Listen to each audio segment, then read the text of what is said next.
Salut, c'est Olivier. En 2019, je crée la marque de textile de triathlon Ohana.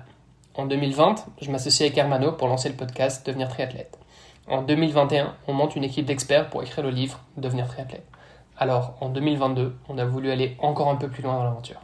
C'est pourquoi nous sommes en train de créer un club de triathlon. Ce sera un club que tout le monde pourra rejoindre, peu importe où on habite. En quoi ça consiste ? Ça permettra de bénéficier d'un coaching individualisé à distance, d'accéder à du contenu exclusif, mais aussi à des offres de certains de nos partenaires qui passent sur le podcast par exemple. Et bien entendu, vous aurez aussi la possibilité de prendre une licence annuelle auprès de la Fédération de triathlon et une assurance qui vous couvre pendant votre pratique.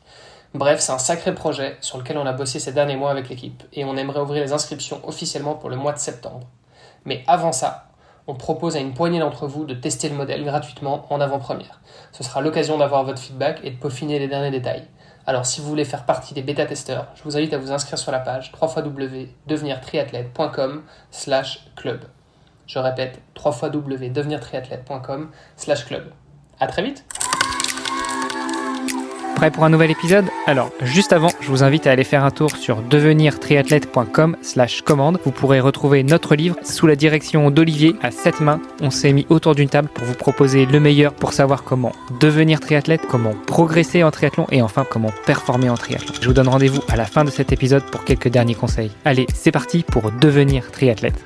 Salut les sportifs, c'est Hermano et vous êtes dans un nouvel épisode du podcast Devenir triathlète. À mes côtés pour co-animer cet épisode, vous le savez, il y a l'ami Olivier De Scuter, le fondateur de la marque Ohana Triathlon. Salut Olivier. Salut Hermano, salut tout le monde. Et puis notre invité cette semaine nous vient outre-Atlantique. Je veux parler de Jacques Aubin. Salut Jacques. Ça va bien messieurs? Très bien. Très bien et toi ? Ah oui, ça va très bien. Bon, je vois qu'il y a du soleil qui passe à travers la fenêtre de chez toi malgré nos 6 heures de décalage, donc il fait beau quand même au Canada. On est déjà dans notre première canicule. Écoute, il y a exactement une semaine, il faisait moins 2 Celsius. Tu sais, le matin au lever, là, j'allais courir. Moi, je vais courir toujours le matin, 4h30, 5h. Je me les gelais encore. Il y avait encore de la neige.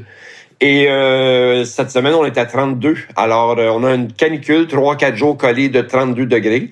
Merci, on va le prendre. On chicanera pas. Je pense que mes vieux os en avaient besoin. Mais 32 degrés déjà le matin ou 32 degrés en journée? Ce matin, c'était 7 degrés, mais hier, au coucher, il faisait 25. On a eu du 32 hier. On va avoir encore du 32 aujourd'hui et demain aussi. Ouais, mais tu te situes où au Québec? Moi, je suis dans les Laurentides, donc au nord de Montréal, à 1h15 de voiture de Montréal. Ils appellent ça Val-David. Je suis directement dans les montagnes. D'ailleurs, j'organise un événement de course dans ces sentiers-là, directement derrière chez moi. C'est sublime. C'est un magnifique endroit. À mon avis, à moi, un des 2 plus beaux endroits au Québec. C'est ce que tu disais tout à l'heure en off, c'est un peu les Alpes du Canada, c'est ça ? Enfin, en tout cas de... Ouais, en format réduit, hein, parce qu'on s'entend qu'on n'a pas la même altitude, mais moi, je pense que la région de Charlevoix, qui ont des montagnes un peu plus élevées que nous, et les Laurentides, je trouve que c'est 2 magnifiques endroits, probablement parce que je suis amoureux des forêts et des montagnes, mais pour moi, c'est les 2 plus beaux endroits. Tu sais, moi, la vie urbaine, ça m'appelle plus. J'aime bien être en retrait dans les montagnes. Mais t'as vécu en ville auparavant? Oh, bien sûr, je suis né à Montréal et j'ai vécu à Montréal aussi pendant un certain temps. Donc, oui, je connais très bien la vie urbaine. Et tu disais tout à l'heure que les Laurentides, c'était l'un des 2 plus beaux endroits du Canada.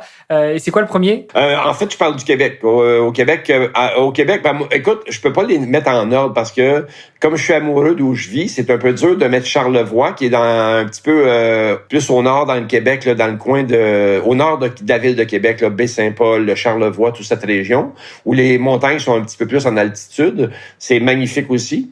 Mais, tu sais, bon, j'ai une préférence, sans vouloir être chauvin, chez nous, c'est beau.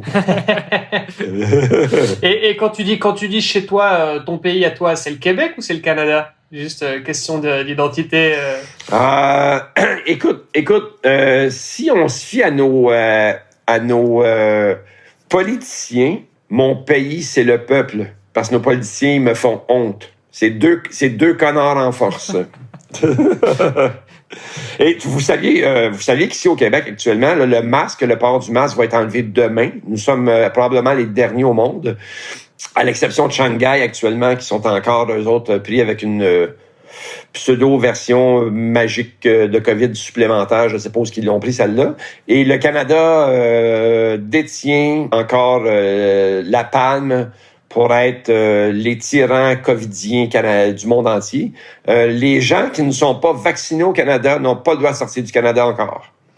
Ils sont en punition. Et les gens qui ne sont pas vaccinés, là, j'en ai plusieurs dans mon entourage, ce sont des gens qui se sont isolés, qui n'ont pas fait exprès pour aller recevoir ou propager. Et, tu sais, si tu prends pas le vaccin, moi, je suis pro-choix. Si tu prends pas le vaccin, je pense que tu as le droit de trouver d'autres moyens pour éviter d'être dans la cohue de cette maladie ou ce virus. Alors, je trouve que les droits fondamentaux des gens ont été salopés à travers d'un... Puis nous, ici, on a une charte canadienne des droits qui dit tout le contraire de ça. Et nos propres gens qui nous gouvernent ont écrasé la population, les ont mis sous le dogme de la peur. Puis c'est encore comme ça que ça fonctionne. Et si mes propos comme ça sont tenus publiquement, ben je pense que je serai lapidé parce que les gens ils sont complètement cons là.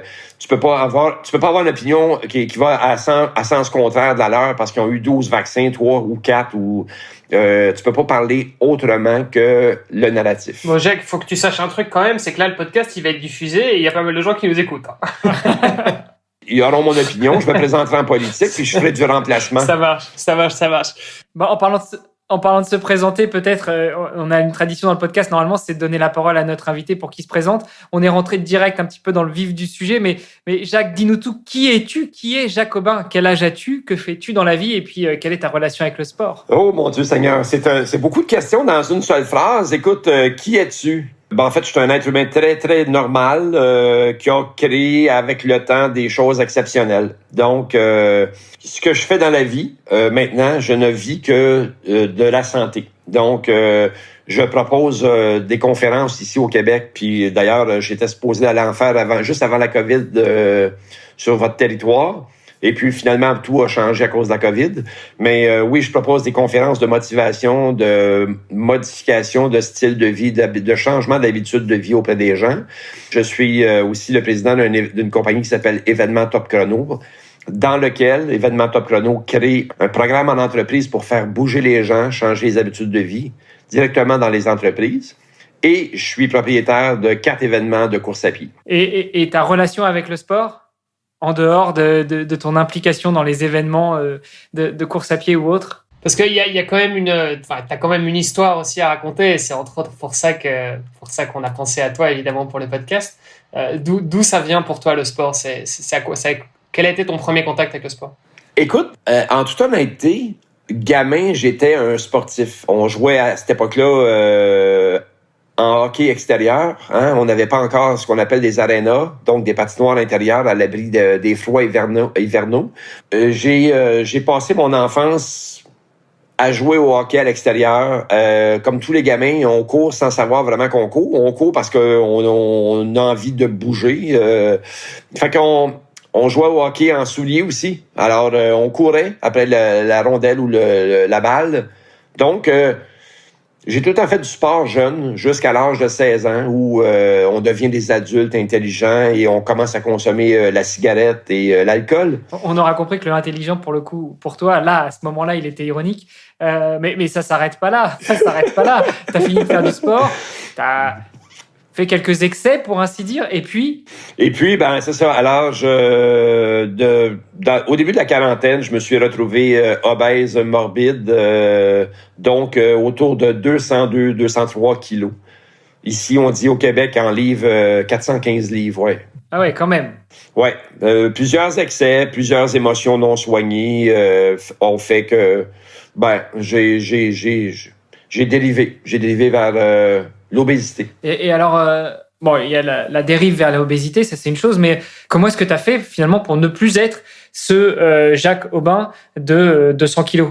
En fait, c'est une question que je me suis moi-même pesée quand je me suis posé quand je suis allé me faire peser. Tu nous as fait un joli lapsus là, parce que tu nous as dit que tu t'es pesé la question et pas posé. Exactement, je me suis pesé la question quand je me suis fait poser sur une balance dans un abattoir d'animaux. Parce que le médecin ne pouvait pas me peser sur sa balance en clinique. Donc, je me suis ramassé à ce moment-là dans un abattoir à cochons, pouvoir me faire peser. Et j'ai découvert que je pesais 415 livres. Donc, comment on revient de ça? C'est la première vraiment question que je me suis posée quand je me suis réinstallé dans ma voiture. Je me suis demandé comment on fait pour revenir de ça. Est-ce possible de revenir de ça? Et 8 mois plus tard, j'ai mis le processus en marche. Il t'a fallu 8 mois quand même pour réfléchir à ça et pour le démarrer? Exactement, oui. Juste pour revenir, tu parlais de 415 livres, ça fait 188 kilos pour ceux qui... pour nos amis européens, OK.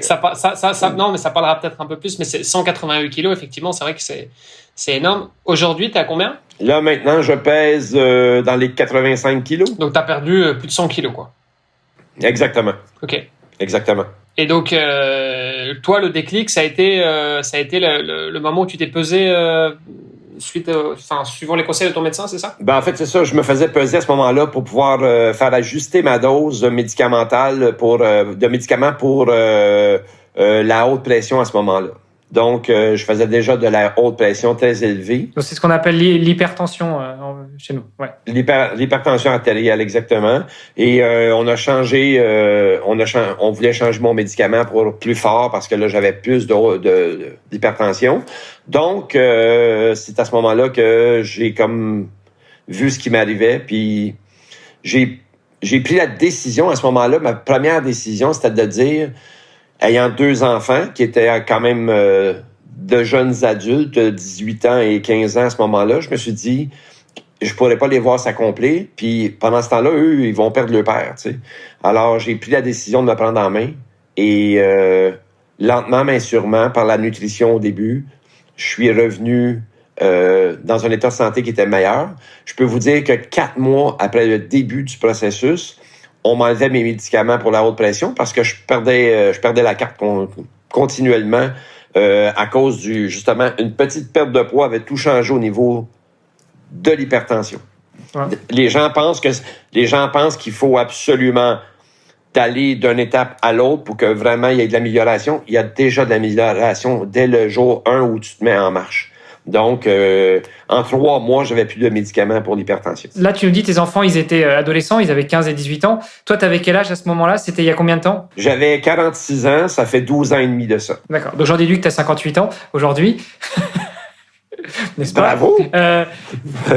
Bon calcul. On peut revenir peut-être un peu plus en détail, alors même si c'est pas forcément l'objet du podcast, mais un peu plus en détail avec toi sur le processus de prise de conscience et puis comment tu mets en place.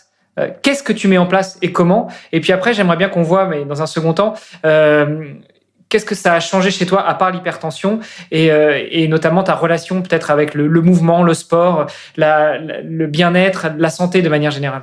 Le processus, en premier, c'est beaucoup émotionnel, hein, parce que là, il y a plein de choses qui s'installent dans notre tête. Tu sais, quand on pèse 188 kilos, bien, on commence à réfléchir à la mort, on commence à réfléchir à toutes les maladies qu'on appelle les maladies chroniques qui sont reliées, au vieillissement, mais surtout aux mauvaises habitudes de vie. J'étais un ancien fumeur, donc j'avais vraiment là tout ce qu'il fallait pas. Tout ce qu'il fallait pour, finalement, pas vivre longtemps. Émotionnellement, j'ai réfléchi beaucoup à toutes ces choses-là. Puis après ça, j'ai fait une réflexion sur, mais de quoi j'ai besoin? Est-ce que je dois rentrer dans un gym? Est-ce que je dois consulter un nutritionniste, un psychologue, un kinésiologue? J'avais aucune idée. Et à un moment donné, j'ai pris une décision, le 31 octobre 2009, de consulter un nutritionniste. Le vrai processus, là, en dedans de moi, c'était, tu connais plein de choses, Jacques, mais tais-toi et sois coachable. Point barre. Alors, on te dit de faire ça, tu pars dans cette direction-là et tu fais ce qu'on te dit. Et j'ai intégré rapidement, je me suis réapproprié rapidement une bonne façon de m'alimenter. Et le processus a commencé comme ça. Pas quelques mois, mais quelques jours, quelques semaines plus tard, j'ai commencé à mettre la marche dans ma vie. Et étrangement, ayant été un coureur jeune, parce que je faisais, à Montréal, on avait un programme dans les écoles qui s'appelait Participe Action. Et moi, je faisais tout le temps le cross-country dans ces affaires-là, donc je faisais de la course en sentier déjà à mon jeune âge. Et j'ai ramené la course dans ma vie en faisant mes petites marches quotidiennes. À un moment donné, j'ai dit, je vais courir d'un lampadaire à l'autre, donc d'une lumière de rue à l'autre, à peu près 50 mètres. On s'entend, là, c'était pas, j'aurais pas gagné de médaille avec ça, mais pour moi, c'était déjà un gain. Mais t'étais champion du monde de ton monde, déjà. Ouais, j'étais le champion du monde des obèses, je peux te dire ça. Mais lentement, mais sûrement, je me suis refait confiance. Hein? On doute à un moment donné qu'on va être capable, on va avoir la capacité de reprendre la course. Le déclic s'est passé. Moi, ma fille, elle a monté le camp de base de l'Everest à 16 ans. Le déclic s'est passé à un moment donné où elle fait la course à Montréal et je lui dis, l'année prochaine, je le fais avec toi. Et à partir de ce moment-là, là, j'ai un engagement. Et cet engagement-là me lance dans la roue de je veux avancer, je veux bouger et je fais attention à ce que je mange, je bouge plus. Et lentement, dans la première année, j'ai perdu le 2/3 de la masse que j'avais à perdre, soit approximativement 70 kilos.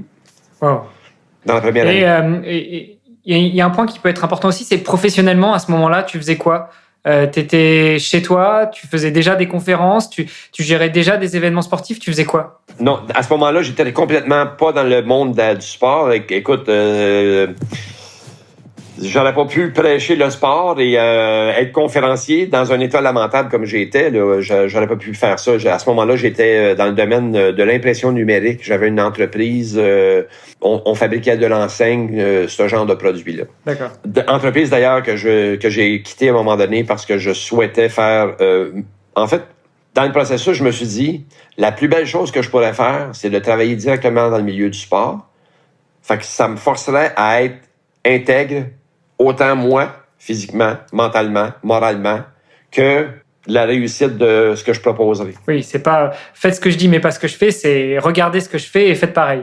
Faut que ça soit en harmonie, hein. C'est comme, tu sais, je veux dire, ça peut pas, tu sais, le grand spécialiste du vélo qui fait pas de vélo, c'est pas cohérent. Et donc là, tu redécouvres entre parenthèses, redécouvre le sport et notamment la course à pied, la course en sentier, comme on dit au Canada, ou le trail, comme on dit maintenant en France. C'est quoi tes premières séances en dehors de courir entre deux lampadaires éloignés de 50 mètres? Est-ce que tu commences déjà à allonger les distances tout en faisant attention à ton alimentation et à ton hygiène de vie de manière générale? Dans les 2 premières années, je me limite à des 5 km parce que je ne sais pas si j'ai la capacité d'aller plus loin. Je le fais souvent. Mais au début, ça a été vraiment un processus de je cours d'un lampadaire à l'autre, je marche d'un lampadaire à l'autre, je cours d'un lampadaire à l'autre. Et le plus tard, j'ai découvert que Blaise Dubois avait un programme qui s'appelle du fractionné qui ressemblait à ça finalement. Puis on est devenus amis, c'est étrange, là, mais on se connaît bien. D'ailleurs, je suis un des ambassadeurs de la clinique du coureur. J'ai mis ce processus-là en marche et après, j'ai allongé le processus. 5 km est devenu, mon premier 10 km a été une course à Valmorin, ici, dans les Laurentides, qui s'appelait à cette époque le Country Fest Morel. Donc, j'ai couru un 10 km en sentier qui était mon premier 10 depuis mon retour à la course à pied. Étrangement, 12 ans plus tard, cet événement de course-là est ma propriété, mais elle porte plus le même nom. Elle porte le nom de Ultranza. Mais c'est ça. Il y a des choses étranges dans la vie qui se passent, puis faut juste l'accepter. Ça s'appelle la synchronicité, à mon avis. Mais après, j'ai allongé les distances. Je me suis inscrit cette année-là au premier demi-Ironman au Québec, le 73 de Mont-Tremblant. Et c'était la première fois en 2012. Je m'inscris en ligne. Je lance l'idée qu'il faut que je fasse au moins un demi-marathon avant de me rendre là pour connaître la distance. Alors, je pars pour Philadelphie. Je vais courir le demi-marathon à Philadelphie. Cette année-là, j'ai couru 48 courses avec un dossard, quasiment tous des 5 km, plus un 10, plus un demi-marathon. Alors, ça a été mon... Il faut les trouver déjà, les courses. Ah, exactement. Parce que 48 il y a 52 semaines dans une année, donc 48, c'est quasiment tous les week-ends, quoi. C'est quasiment tous les week-ends et extraordinairement parlant, je me souviens d'une semaine où on avait une course le mercredi soir à Montréal, chez Endurance, qui est un groupe de courses, là. On avait un événement de course avec un dossard le mercredi soir. Je n'avais un le samedi suivant et le lendemain. Je les avais tout mis moi en même temps. Let's go, c'est pas grave, on est capable d'en prendre. Alors, j'ai fait 48 courses cette année-là, incluant le demi-marathon et le 10 en sentier. Donc, ça fut une année assez amusante. Et en même temps, c'est pas mal parce qu'un 5 km, tu peux les enchaîner. Je veux dire, c'est pas comme si tu accumulais beaucoup de fatigue musculaire. C'est pas comme si tu avais couru 48 marathons. Exactement. Et puis, il y a des gens qui ont la capacité de faire 48 marathons. Mais l'objectif à ce moment-là, je comprenais pas encore pourquoi j'avais ce désir autant d'aller tout le temps courir. Puis j'ai compris à ce moment-là que j'avais transformé une forme de fuite qui était alimentaire, qui était l'alcool, dans mes mauvaises habitudes de vie, pour une autre forme de fuite qui était de la course à pied en excès. Donc, je me suis recalibré avec le temps, je me suis remis en équilibre dans tout ça. Pour revenir à l'inscription du demi-Ironman, vous savez que quand tu t'inscris à un demi-Ironman, il nous pose des questions. Tu sais, Olivier, je pense que tu as déjà rencontré ce processus là où on t'a dit, c'est juste qu'ils te demandent pas le nom de ton chien, là, tu sais. Alors, est-ce que tu veux louer des roues zip? Est-ce que tu veux ci? Est-ce que tu veux ça? Donc, quand j'ai eu fini de m'inscrire, j'ai réalisé que je savais pas nager et que j'avais pas de vélo. C'est quand même la base dans un triathlon quand même, hein? Non, exactement. Tu sais, je veux dire, ça commence mal quand tu sais pas nager, tu sais. Mais attends, et juste pour resituer un petit peu, à ce moment-là, ça faisait combien de temps que tu avais commencé ta perte de poids? À ce moment-là, quand je me suis inscrit, là, ça faisait 2 ans que j'avais commencé ma perte de poids. OK. Et t'étais à combien, plus ou moins? Là, j'étais à 225 livres au moment de l'inscription. Une centaine de kilos, quoi. Une centaine de kilos, ouais. Il me restait peut-être un 10-12 kilos là, pour être un petit peu plus fit, là. Exactement. OK. Mais donc, tu avais déjà perdu en 2 ans, tu avais perdu les 80 kilos 90 kilos approximativement, oui. Incroyable. Oui.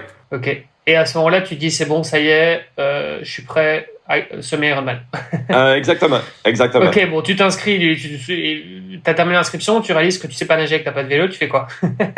T'as combien de temps aussi déjà? Tu t'es inscrit combien de temps à l'avance? Attends, déjà, c'est quoi je sais pas nager? C'est j'ai peur de l'eau? C'est je sais brasser mais je sais pas crawler? Ou c'est j'avance pas? Ben, pour moi, nager, c'est prendre ma bière sur le bord de la piscine hors terre, aller marcher bord en bord de la piscine parce qu'il faut que je touche le fond, jaser avec mes potes à l'autre côté de la piscine et y revenir. Pour moi, nager, c'est ça. D'accord. Ou plonger du tremblin puis me rendre jusqu'à l'échelle parce que je sais pas nager. Avec une propulsion, je vais me rendre à l'échelle puis m'a survivre. Là, c'est apprendre à nager, apprivoiser un lac. Il n'y a pas de ligne blanche dans le fond d'un lac. Là. On va suivre la ligne blanche, puis tout va bien aller. Là. Fait que il a fallu que je réapprenne tout ça. Mais la folie là-dedans, c'est que le lendemain de l'inscription du Ironman, je suis invité à une soirée, un événement dans lequel on va nous instruire d'un nouveau défi qui s'appelle le défi Montréal-New York. C'est-à-dire courir de Montréal à New York, à relais, sur 3 jours, avec plein de gens. Rappelle-nous combien il y a de miles ou de kilomètres? Il y a 660 kilomètres entre Montréal et New York. Donc, ce week-end-là tombe 3 semaines avant le semi-Ironman.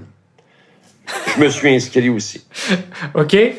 Là, tu étais clairement encore dans la bigorexie. Donc, la bigorexie, pour ceux qui ne connaissent pas, c'est l'addiction au sport. Non, en fait, c'est l'addiction à l'excès. Je pense que c'est plus ça dans mon cas. J'étais excessif avant, j'étais excessif pendant. Mais c'est quelque chose qu'on voit souvent, hein. Je pense il y a énormément de gens qui se reconnaîtront là-dedans. Hein. Souvent, t'as beaucoup de sportifs comme ça ou qui aimaient bien faire beaucoup la fête pendant une époque et puis qui se sont reconvertis dans le sport, mais qui du coup sont finalement tout aussi extrêmes, mais bon dans le sport et qui a priori est quand même une activité plus saine. Mais effectivement, c'est un truc qu'on retrouve souvent et je m'identifie aussi à ça. Hein. Je veux dire, j'ai eu aussi mes années un peu plus festives, donc je comprends bien. Bon, tu t'es inscrit à ton semi-Ironman. Combien de temps avant la course? L'ouverture des inscriptions était en septembre, le 26 septembre, soit une journée avant mon anniversaire. Et l'événement était le 24 juin. Donc, 9 mois, 10 mois. OK, bon, t'avais 10 mois pour préparer, pour apprendre à nager et acheter un vélo aussi. Exact. À la limite, acheter le vélo, c'est peut-être le moins difficile, mais quoique, bon, tu savais déjà rouler quand même. Exactement. Je savais rouler, j'avais fait ça plus jeune et c'est revenu rapidement. Ça n'a pas été un souci. OK. Et pour la natte, t'as fait ça comment? Pour la natation, t'as fait ça comment? J'ai suivi des cours avec un professeur, c'est-à-dire 3-4 cours. Puis j'allais nager. J'allais nager, mais disons que c'était le dernier choix, tu sais. Si tu me demandais, Jacques, veux-tu aller courir? Puis dans mon entraînement de la journée, mettons que j'avais de la nage, puis si tu me demandais, Jacques, qu'est-ce que tu veux faire maintenant? Ah, j'y retournerais courir. Je préférais courir à peu près à n'importe quoi. Mais je me suis forcé à aller nager. J'étais pas, même le jour de l'événement, je n'étais pas un bon nageur. Je ne suis toujours pas un bon nageur. Mais je sais pertinemment que si je tombe dans le milieu d'un lac, je vais être capable de revenir à la maison. C'est rare quand même que quelqu'un tombe au milieu du lac, à moins qu'on le balance par-dessus bord du bateau. Non, effectivement. Okay. Et au final, comment se passe ce premier triathlon? Parce qu'en plus, t'as pas commencé par un triathlon découverte, par un sprint ou par même un distance olympique. Non, direct, un half Ironman. Oui, exactement. Et ce matin-là, je me souviens très bien, première rencontre internationale, je rencontre Romain Guillaume, qui est au même événement que moi. C'est lui qui a d'ailleurs gagné l'événement. Je le croise le matin même. Il prend le départ naturellement avec l'élite. Moi, je prends le départ avec mon groupe d'âge, c'est-à-dire... à l'époque, je pense qu'on était comme le troisième groupe qui partait. Hein? Il envoie les plus vieux, puis à un moment donné, là, pour que tout cadre, il envoie les groupes plus jeunes un petit peu en arrière de nous, puis à un moment donné, on se fait dépasser. Là. On est 2400 à prendre l'eau ce matin-là, par vague. Je sors de l'eau, il reste 3 personnes dans l'eau derrière moi. Donc, à 3 minutes de la disqualification, Jacques Aubin sort de l'eau. Et là, je me dirige vers la zone de transition. J'aborde mon beau vélo pour un homme de 1m65 et j'en fais 1m89. Donc, j'ai les genoux qui passent par-dessus le guidon. Mais c'est pas grave, j'ai 90 km de vélo à faire et je fonce. Et je peux vous dire que malgré le vélo qui est une bécane, c'est une bonne bécane à l'époque où elle est sortie, mais bon, elle a déjà comme 15 ans, cette bécane. Et c'est un de mes amis qui me l'a prêté. Je rattrape des gens. Au final, je reviens avec le vélo. Pas de crevaison, pas de souci. D'ailleurs, ce vélo, je l'ai baptisé Cric Crac Croc parce que c'est le son que faisait le pédalier quand je montais les côtes de Tremblant. Puis au final, j'ai chaussé mes espadrilles et j'ai attaqué le demi-marathon. Et comment s'est passé ce semi-marathon? Ça s'est super bien passé. Écoute, je te dirais que jusqu'au 16e, je m'arrêtais à peine là, devant les ravitaux pour prendre ce que j'avais besoin. Là, c'était à peine, je marchais devant le ravito, je récupérais ce que j'avais besoin et je continuais à attaquer. C'était un semi-marathon qui s'est terminé en 2h04, si ma mémoire est bonne. Donc, pour un amateur comme moi, c'était du spectacle, là, c'était vraiment le fun. Génial. Bon, on sent qu'il y a encore des souvenirs et des émotions en toi. Ah, mais c'est sûr qu'il y a encore des émotions parce que, ça a été des années pour moi qui ont déterminé ce que je suis devenu aujourd'hui. Cette détermination de vouloir changer ma vie, on pense qu'on n'a pas en nous cette capacité de transformer les choses et c'est fou comment on peut bâtir des choses, comment on peut construire notre vie au complet. Aujourd'hui, ma vie, là, elle est comblée parce que ce jour-là, j'ai fait le choix d'aller jusqu'au bout. Pour une fois dans ma vie, je suis allé jusqu'au bout. La fameuse promesse que j'ai faite à ma fille au Marathon de Montréal, que je faisais 5 km avec elle, vous n'avez pas idée l'année suivante, quand je me suis présenté à cette course-là, les émotions que je vivais. Et j'ai couru un 5 km en 30 minutes. Pour un ex-obèse qui revient en santé lentement, c'était exceptionnel. Puis, tu sais, oui, il y a des mecs qui courent un 5 en 17 minutes ou en 15 minutes ou peu importe. J'étais un ancien obèse. Fait que pour moi, c'est spectaculaire puis ça va toujours le rester. Mais ce qui est important, c'est pas les 100 kilos plus là, que j'ai perdus qui est important. C'est ce que je suis devenu à travers ces 100 kilos perdus. C'est l'humain en moi qui a grandi. C'est tout mon champ de valeur humaine qui a repris sa place. Le sportif, lui, il est encore sportif, mais il a tellement découvert ce qui était en dedans de lui. Puis aujourd'hui, je me rends compte que j'ai le caractère d'un guerrier. Que tu n'avais pas avant cette transformation? Il m'habitait, je l'ai éteindu. dans ma vie de jeune adulte. Par mon inconscience, par mon insouciance, par mon manque d'écoute de mon intuition, par mon manque d'intention, je l'ai étouffé. Je l'ai enterré en dedans de moi. Et alors, comment, parce que tu disais quand tu étais jeune, quand tu étais enfant, tu faisais du hockey, tu courais, enfin voilà, tu étais plus ou moins sportif, tu n'étais pas obèse, Ben non. Ah non, écoute, j'étais, Olivier, ton format. De ce que je vois de toi, là, mon père m'appelait le pic. Donc, à l'époque, je pesais 65 kilos, 1,89 m. J'étais pas gros, là. Ah oui, ça c'est encore plus c'est encore plus svelte que moi, ça. C'était quasiment chétif. Mais comment tu fais pour, parce que bon, 65 kilos, t'étais déjà à l'âge adulte. Comment tu fais pour passer de 65 kilos à 180 kilos? Enfin, qu'est-ce qui s'est passé? Je veux dire, enfin, je comprends, bon, il y a du laisser aller, clairement, d'accord, mais je veux dire, enfin, comment on prend, enfin, t'as triplé de poids. Oui. Pendant ta vie de jeune adulte. Oui, exactement. En fait, c'est inconscient. Hein? C'est vraiment inconscient. Première des choses, on a des blessures en nous qui sont pas guéries. Des abus, d'intimidation. Il y a plein d'affaires comme ça auxquelles on n'a pas fait face. Qu'on a enterré en soi. En même temps que notre guéri. On a accepté de vivre avec ces émotions blessées-là. Et là, on essaie de les noyer par de l'alimentation, de la suralimentation, de l'alcool pour s'étourdir, s'égarer, pour oublier. Puis tranquillement, ben on prend le poids. Puis inconsciemment, ben quand on s'achète des nouveaux vêtements, ils sont juste un peu plus grands, puis c'est plus grave. Les gens nous le disent, ouais, t'as pris du poids, mais on les écoute pas. Puis on s'en va comme ça avec notre petit malheur. Le sourire au visage, mais la blessure dans le cœur.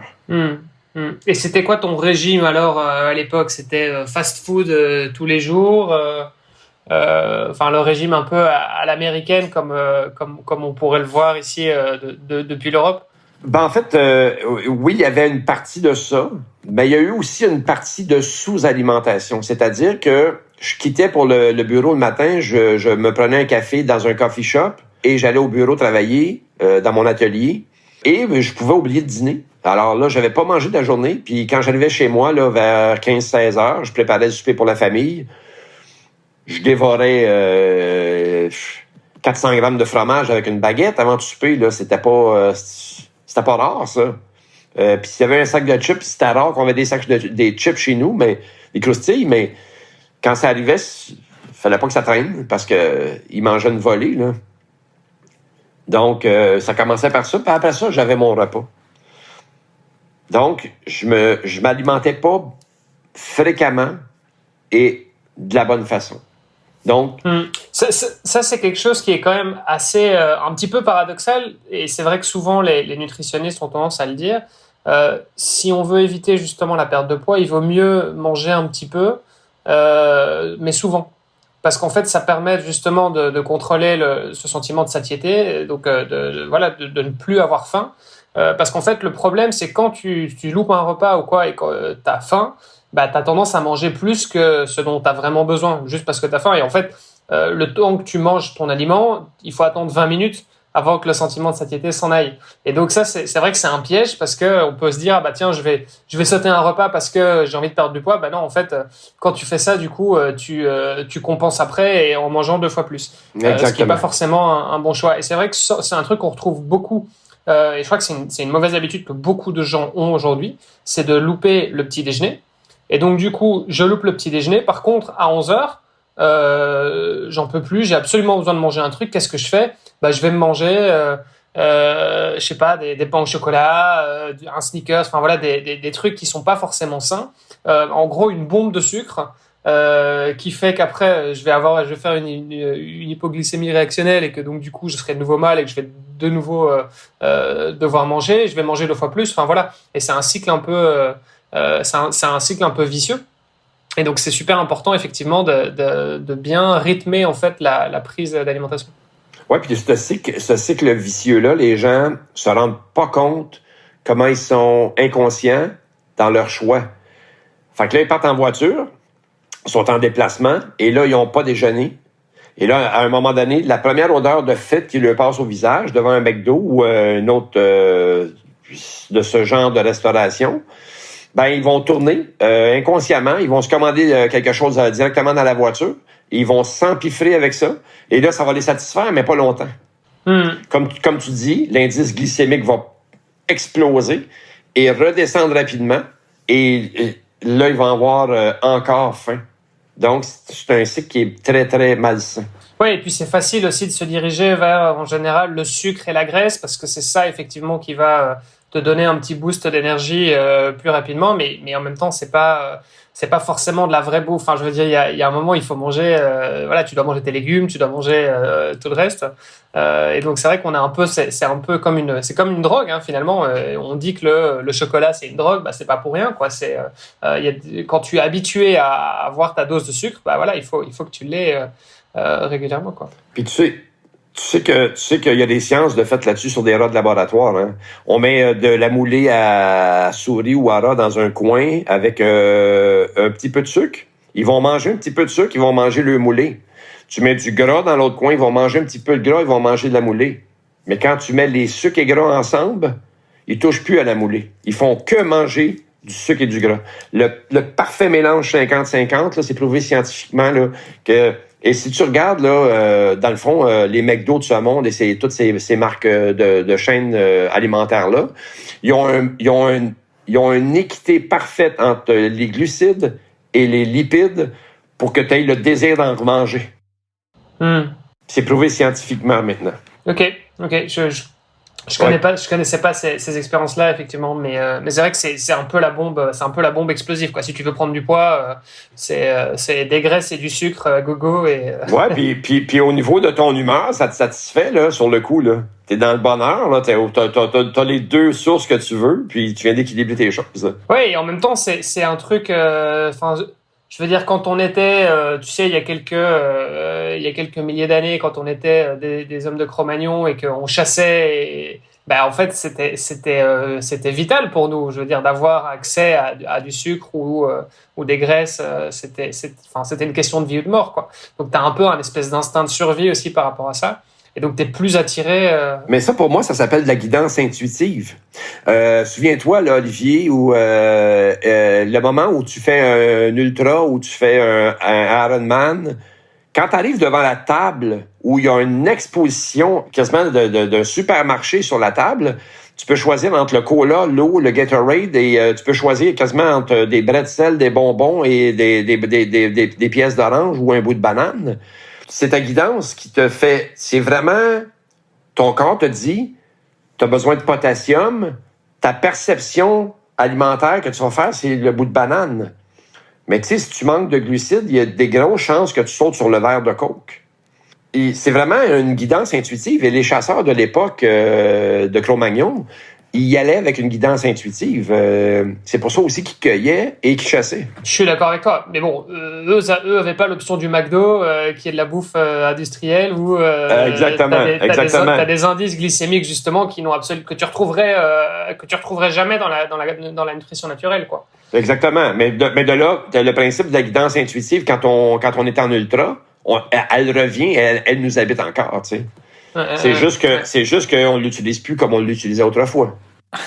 Bon, désolé pour McDo, du coup, on vous a un peu...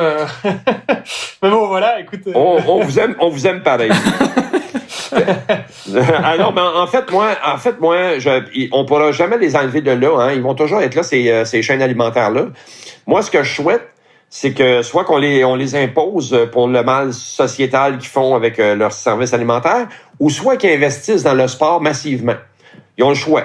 Moi, je leur donne deux choix. Avant que je devienne président de la République, là. OK, mais bon, bref, on les aura peut-être pas comme sponsor du podcast du coup, mais c'est pas grave. Je vous enverrai PFK, là, Kentucky Fried Chicken. Ouais, c'est ça, KFC. OK, mais donc du coup, pour revenir, alors parce que là, on parle un peu de nutrition. Toi, du coup, pour ta perte de poids, comment est-ce que tu as changé? C'était quoi ton nouveau régime, en fait? En fait, j'ai pas fait de régime. En fait, ce que j'ai fait, c'est que j'ai commencé à m'alimenter comme un être humain normal et faire des bons choix dans mon assiette. Bah, d'une certaine manière, c'est un régime. Enfin, je veux dire, le mot régime a quand même été très détourné et très dénué de sens. Mais à la base, un régime alimentaire, c'est la façon dont tu t'alimentes. Ça veut pas dire faire une diète, en fait. Et Exactement. oui, il peut être volontaire ou involontaire d'ailleurs. Hein. Je veux dire, même si tu fais pas attention à ce que tu manges, bah, en fait, ça reste un régime alimentaire. Après, Ouais. mais donc du coup, ok. Mais le mot régime, pour moi, si on le met dans le dictionnaire, pour moi, le régime, quand on parle d'un régime politique, hein, c'est restrictif. Hein, tu sais, perso, je voudrais pas être en Corée du Nord. Fait que, tu sais, il y a des... Bon, le mot régime, pour moi, ça me dérange, comme le mot diète. C'est pas un régime. C'est une façon saine de s'alimenter, comme tous les humains devaient s'alimenter. J'ai réduit mes assiettes. J'ai ralenti la vitesse à laquelle je mangeais. Comment on fait ça? On dépose notre fourchette entre chaque bouchée. On mastique totalement ce qu'on mange.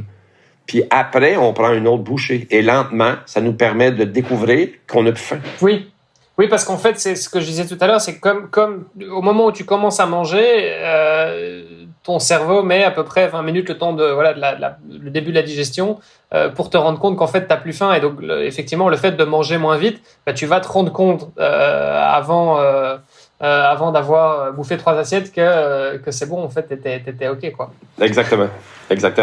Et c'est lentement comme ça que j'ai perdu les kilos. il y a une chose qu'on dit souvent dans le sport, c'est la progressivité. On parle de s'entraîner avec progressivité. Si tu n'es pas coureur, tu peux pas envisager de courir 15 bornes d'un coup en mettant des baskets et en sortant. Toi, on l'a compris, tu étais un obèse morbide, tu pesais quasiment 200 kilos. J'imagine que c'est pas du jour au lendemain que tu as dit, bon, bah maintenant, je mange de la salade, tout doucement, et puis j'avais une assiette qui pesait 500 grammes, et maintenant, je réduis à 200 grammes. Ça s'est fait progressivement. Comment est-ce que c'était quoi ta stratégie là-dessus? C'était à l'instinct? Tu as été accompagné par des professionnels ou tu te disais, voilà, je vais commencer aujourd'hui, au lieu d'avoir une assiette de 500 grammes, je vais passer à 450. Et puis, dans 15 jours, je vais essayer de passer à 400. Comment t'as fait? C'était quoi tes trucs, Jacques? En fait, ce que tu racontes, ça ressemble un peu à ça, mais c'est pas mal inconscient. Est-ce que la salade et les légumes sont venus dans mon assiette immédiatement? La réponse, c'est oui. Par contre, au lieu de manger un steak d'un demi-kilo, j'avais coupé à 250 grammes. Et là, lentement, j'ai réduit, j'ai amélioré la qualité des viandes que j'achetais à cette époque-là, mais réduit le format. Lentement, on fait des nouveaux choix. On élimine certaines choses. On analyse ce qui va bien avec nous. Tu sais, moi, volaille et poisson, c'était ce qui allait le mieux avec moi. Ce que je digérais mieux, abdominalement parlant, j'avais moins de douleur ou de souffrance quand je mangeais ces trucs-là. J'ai enlevé à ce moment-là l'alcool dans le processus. Je voulais plus voir d'alcool dans mon processus parce que je me disais, ça engourdit un peu. Ça engourdit, ça me fait prendre aussi des mauvaises décisions quand je m'assois à la table. Alors, j'avais enlevé l'alcool dans mon processus. J'ai augmenté mon volume d'eau. Mais lentement, très lentement, je suis arrivé à l'équilibre de mes 3 assiettes et mes 2 collations par jour. Puis j'ai déjà mis à cette époque-là dans ma tête le principe de je déjeune comme un roi, je dîne comme un prince et je soupe comme un mendiant.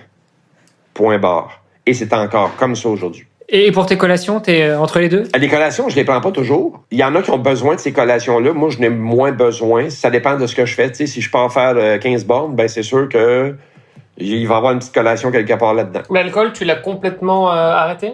Tu bois plus du tout? En fait, après le processus de perte de poids, j'ai continué à prendre quelques bières de temps en temps avec les potes.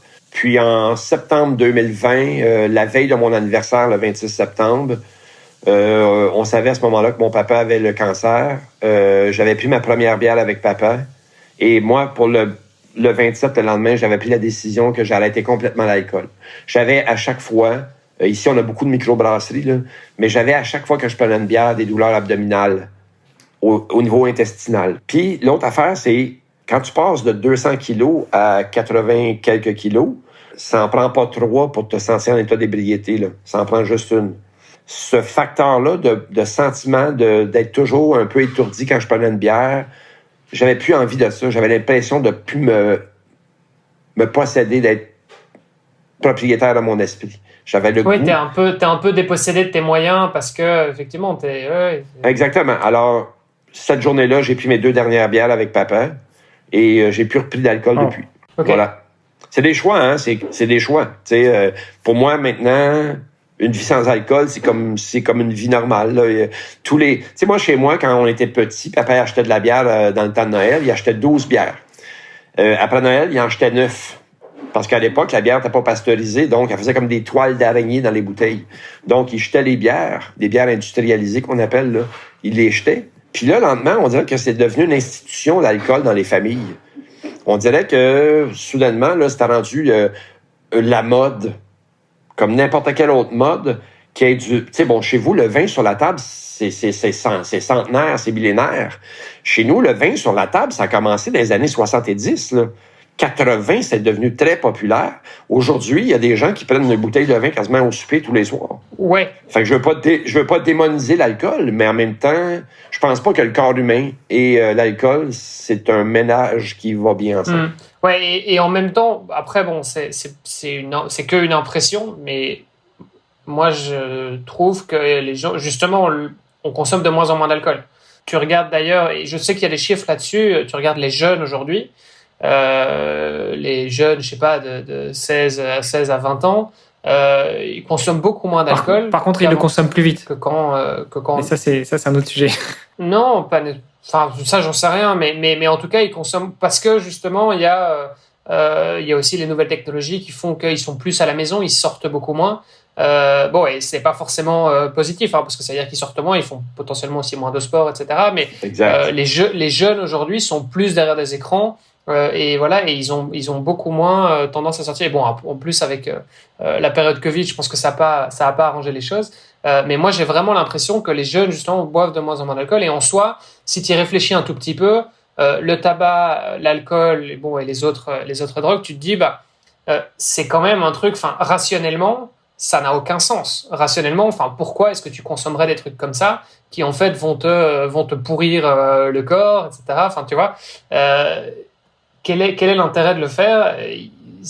Tu vois, vraiment, c'est un truc, ça se discute. Est-ce que c'est quelque chose qui va être amené à disparaître d'ici? Alors, pas tout de suite, hein, mais on sera probablement pas plus là pour le vivre. Mais tu vois, d'ici quelques siècles, est-ce que ça existera encore? Tu vois?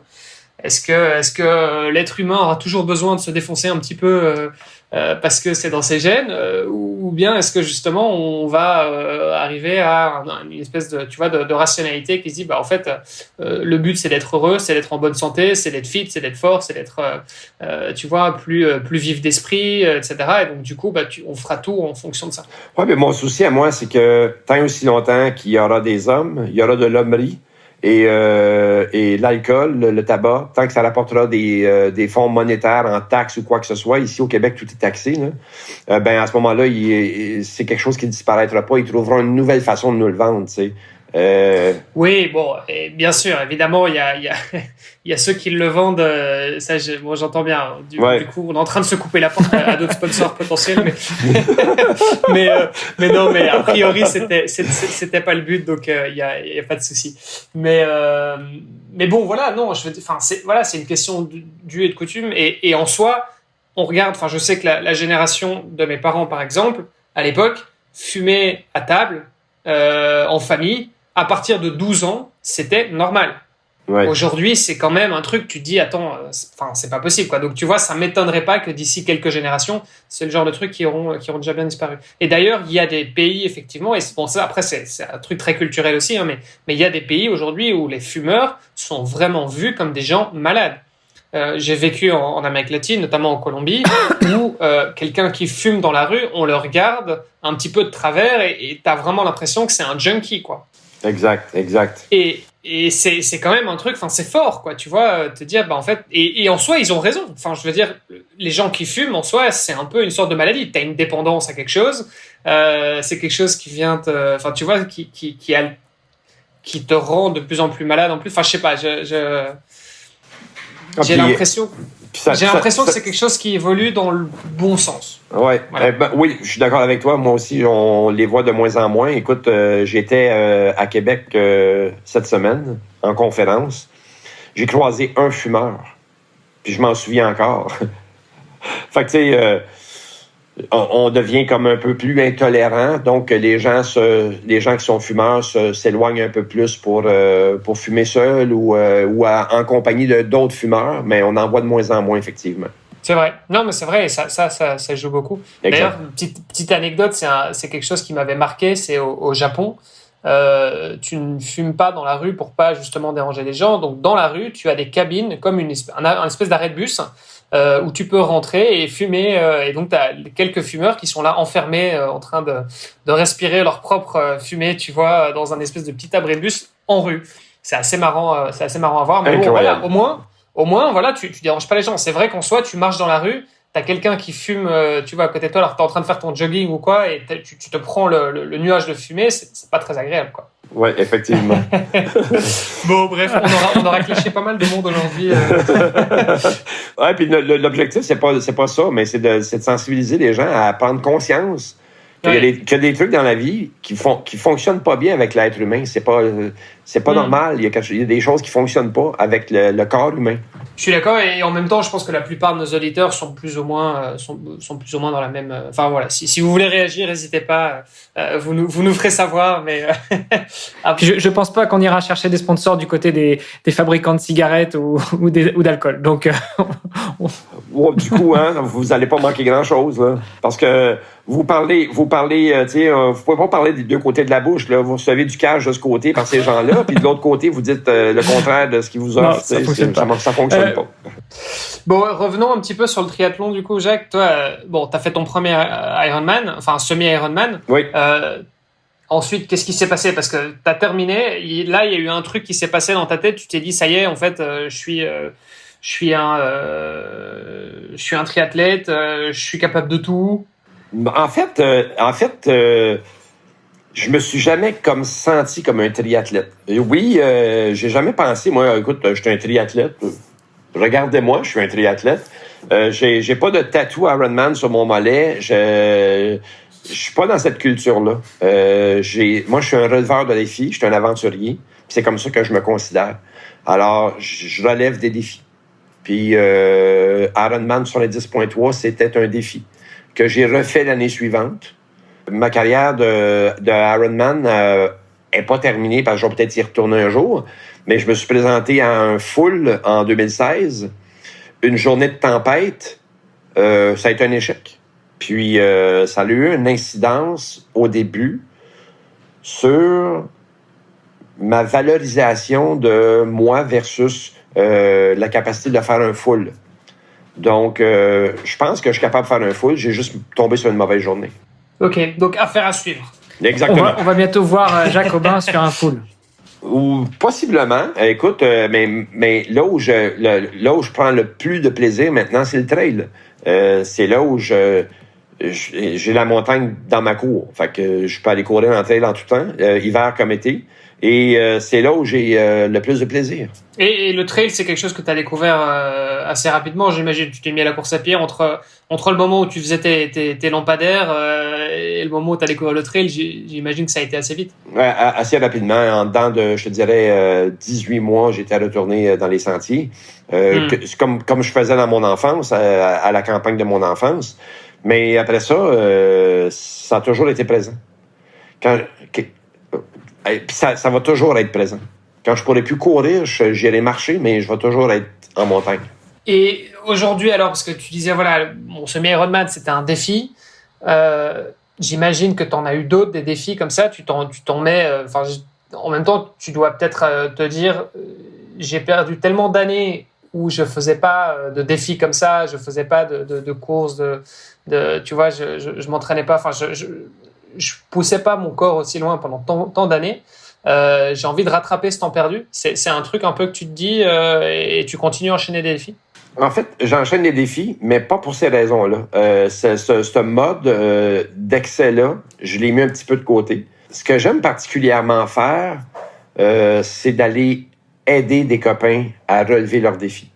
Moi, ayant couru 3 fois Montréal-New York, j'ai développé en dedans de moi, tu sais, quand tu mets la main dans le dos de quelqu'un pour lui donner une poussée, pour l'emmener à finir son relais de 10-12 km, parce que lui, dans la côte, il est essoufflé, tu viens y porter comme une petite main dans le bas du dos, juste pour lui donner un petit peu de support, puis que tu vois le transfert d'énergie qui se fait. Ben moi, j'ai développé le désir après ça d'aller être soit crew ou pacer pour des amis qui font des ultras. Alors là, j'en ai fait quelques-uns. Et bon, c'est sûr que je veux en faire pour moi des ultras. J'en ai fait. Mais tu sais, les ultras en Europe, nous autres, ici au Québec, on dit tout ce qui est ultra et ce qui est plus grand qu'un marathon. Donc, 50 kilos, 80 kilos, 160 kilos. Je pense chez vous, on dit 160 kilos, c'est un ultra. Non, En tout cas, Non, mais Il y a pas vraiment de définition universelle. Okay. Au-delà d'un marathon, c'est vrai que c'est une définition qu'on revient souvent. Parfois, on entend parler du 80 km. Il y en a d'autres qui disent un ultra, c'est à partir du moment où tu passes la nuit dedans, tu vois, donc que ça dure plus qu'une journée. Donc bon, voilà, il y a pas vraiment de définition officielle. donc si tu fais le marathon en 12 heures, on pourra dire que c'est un ultra. ouais, exactement. C'est un ultra long. Potentiellement. Mais bon, du coup, c'est plus de la course à pied alors. Non, mais ça devient de la marche de reculons, ça, à 12 heures. Mais c'est ça. Mais mon objectif, c'est de retourner vers ces longues distances-là. J'en fais... je fais... Tu sais, mais... Je fais encore des longues sorties, mais je veux en faire plus parce que pour mon 60e anniversaire, j'aimerais attaquer un 100 miles. Donc, mais je suis pas le genre de gars qui va en enchaîner 12 en même année. Je vois des gens là sur l'ultra. Maintenant, t'en enchaînes 48. Non, mais plus maintenant. Tu sais, je regarde des gens qui sont sur l'Ultra Trail World Tour qui vont faire 10-12 courses d'ultra dans l'année. À quelque part, il y a quelque chose où ils ont une capacité tellement supérieure, où ils ont un brin de folie qui les habite encore. Tu sais, je veux dire, moi, j'essaie de rester en équilibre. Là. Tu sais, je veux me lever le matin, être capable d'aller courir, puis être dans la joie. C'est pas toujours un principe de à quelle vitesse tu cours, ou est-ce que je peux enchaîner les intervalles à tous les matins. Non, je suis pas là-dedans. Je suis dans le est-ce que j'ai du plaisir à courir? Est-ce que j'ai du bonheur à... Et ça, là, le souci dans le sport d'endurance, c'est que la communauté qui le pratique expose trop souvent le monde Garmin ou le Apple Watch dans l'écran de leur Facebook. Et ça influence négativement les gens qui voudraient bien commencer.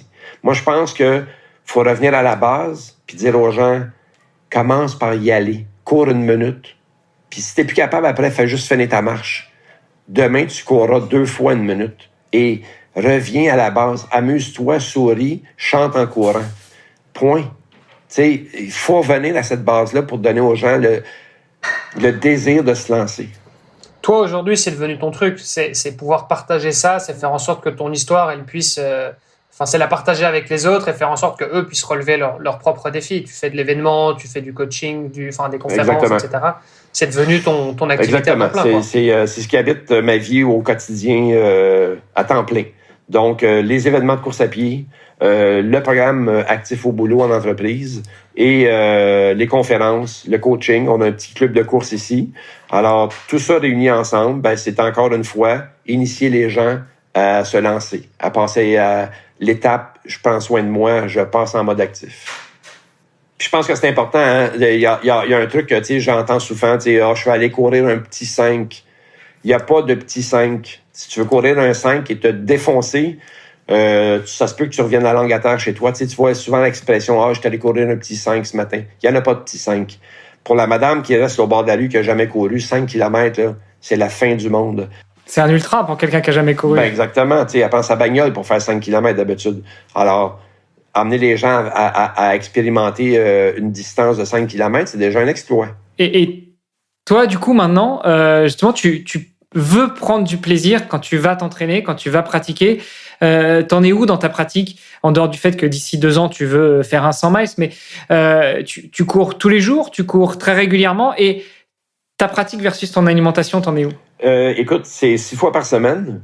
Le volume monte de semaine en semaine parce que la période estivale arrive. Donc, je veux voir où est-ce que je peux emmener ça encore avant mes 59 ans, voir comment ça se passe tout ça. Là, on est sur route parce qu'on est en période de dégel dans la montagne. Si on veut pas abîmer les sentiers, on attend que la neige et tout soit bien sec. Mais je suis sur la route dans le moment. Je trouve ça un petit peu plus pénible courir sur la route. Quand tu as pris l'habitude de faire du sentier, c'est plus agréable que... Mais bon, je vais quand même sur la route. L'alimentation, ça va super bien. Je vous dirais, en plus, là, depuis quelques semaines, là, j'ai encore amélioré des petits trucs. J'essaie d'être encore plus à l'écoute de mes besoins. Et vous allez voir, en vieillissant, les gars, vous allez voir que ça, c'est pas de la teinture. Hein, c'est vraiment des cheveux gris. Vous allez voir qu'en vieillissant, on découvre que il y a des trucs qui fonctionnent pas bien avec notre corps. Il y a des aliments qu'on veut prendre moins souvent parce qu'on se rend compte que il y a des anomalies qui se présentent quand on consomme ce genre de produits-là. Et finalement, on fait le ménage, puis on se sent de plus en plus énergique. Moi, actuellement, je me sens totalement en énergie là, actuellement. Là. Je suis allé courir ce matin, je suis super de bonne humeur, j'ai la testostérone dans le plafond, j'ai l'endorphine allumée, je me sens bien.